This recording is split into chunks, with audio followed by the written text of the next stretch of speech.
বুধবার পররাষ্ট্র উপদেষ্টা মোহাম্মদ তৌহিদ হোসেনের সঙ্গে সাক্ষাৎ করতে আসেন অ্যাটর্নি জেনারেল মোহাম্মদ আসাদুজ্জামান, তথ্য উপদেষ্টা মাহফুজ আলম, শিল্প উপদেষ্টা আদিলুর রহমান খান এবং জাতীয় নিরাপত্তা উপদেষ্টা খলিলুর রহমান।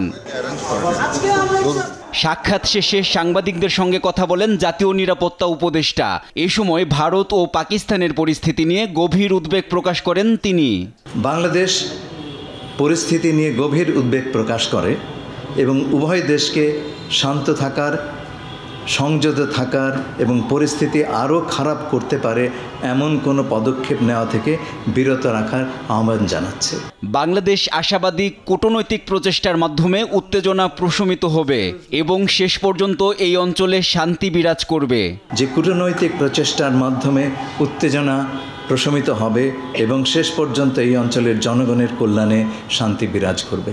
ভারত থেকে বাংলাদেশের খাগড়াছড়ি ও কুড়িগ্রামে কয়েকজনকে পাঠানো প্রসঙ্গে প্রশ্নের জবাবে জাতীয় নিরাপত্তা উপদেষ্টা জানান, ভারত দিয়ে রোহিঙ্গাদের পুশিন পরিস্থিতি পর্যবেক্ষণ করছে বাংলাদেশ।